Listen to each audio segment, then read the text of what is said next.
Hello మామా, ఈరోజైతే మన జైతల నుంచి కృష్ణపల్లికి మనం బయలుదేరినాము. కృష్ణపల్లి ప్రత్యేక ఒక టెంపుల్ ఉంది, అదే కాలభైరవ స్వామి టెంపుల్. ఈరోజైతే మనం అక్కడికి వెళ్తున్నాం. పూర్తి వీడియోలో మనకు ఫస్ట్ నుంచి మనం ఎలా వెళ్ళాలి టెంపుల్కి అని మీకు ప్రాసెస్ అనేది చూపిస్తాను ఇక్కడ విజువల్స్లో. అంతేకాక ఈ కాలభైరవ స్వామి టెంపుల్ అనేది ప్రత్యేక అమాస రోజు నాడు ఇక్కడ పూజలు అనేది జరుగుతాయి. ఇక్కడ ఒకవేళ మీరు కూడా ఇక్కడ రావాలనుకుంటే స్వామివారిని కాలభైరవ స్వామిని దర్శించుకోవాలంటే ప్రత్యేక ఆ రోజు ఏదైతే అమావాస్య రోజు ఉంటుందో మీరు వచ్చి చూసుకొని రండి తప్పకుండా. ఇక మనము వీడియోలోకి వెళ్ళిపోదాం.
జైతల నుండి గొల్లపల్లి చేరాక అక్కడ మనకు అంబేద్కర్ విగ్రహం కనబడుతుంది. అక్కడ నుండి రైట్ తీసుకొని ముందుకు వెళ్తే మనకు ఇంకొక అంబేద్కర్ విగ్రహం కనబడుతుంది. ఈ ఊరు పేరు వచ్చేసి గుంజపడుగు. మళ్ళీ విగ్రహం నుండి లెఫ్ట్ తీసుకొని అలాగే ముందుకు సాగాక తిమ్మపూర్ విలేజ్కి చేరుకుంటాము. ఇక్కడ నుండి సేమ్ అంబేద్కర్ విగ్రహం కూడా ఉంటుంది. ఇక్కడ నుండి కూడా మనం లెఫ్ట్ తీసుకొని స్ట్రైట్ వెళ్ళినట్టు అయితే మనకు కాలభైరవ టెంపుల్కి వెళ్ళే దారి యొక్క బోర్డు కనబడుతుంది. ఆ బోర్డులో చూపినట్టు అలాగే రైట్ తీసుకొని 1 కిలోమీటర్ వెళ్ళినట్టు అయితే మనకు చెరువు కనబడుతుంది. అక్కడ ముందు కనబడేదే కాలభైరవ టెంపుల్.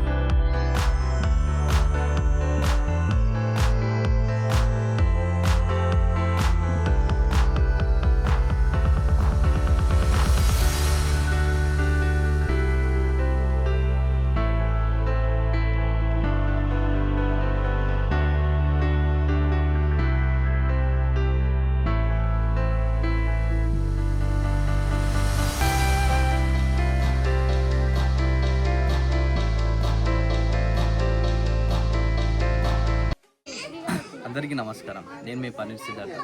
ఈరోజు జగిత్యాల దగ్గర ఉన్న కాలభైరవ స్వామి ఆలయానికి మనం వచ్చేసాము. ఇక్కడ ఈరోజు ప్రత్యేక అమావాస్య రోజు కాబట్టి పూజలు ఇక్కడ నిర్వహిస్తారు. రోజు జరుగుతాయి, కానీ ఈరోజు స్పెషల్గా కాలభైరవ స్వామి అమావాస్య రోజున ప్రత్యేక పూజలు జరుగుతాయి. ఇక్కడ చూసుకుంటే మన టెంపుల్ లోపలికి ఇక్కడ మనం వెళ్తున్నాం. మనం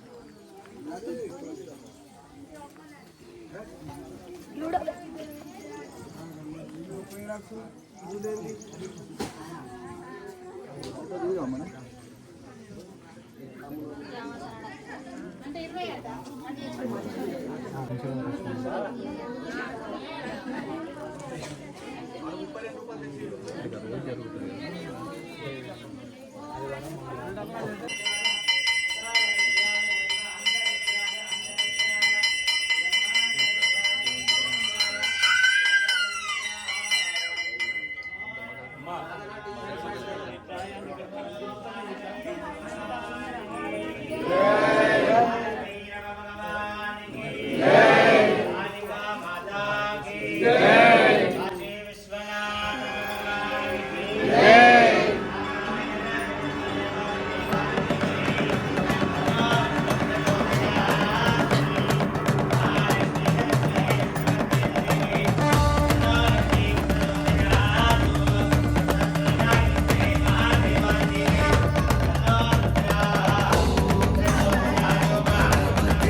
ఆలయంలో భక్తులు ఎక్కువగా వచ్చారు.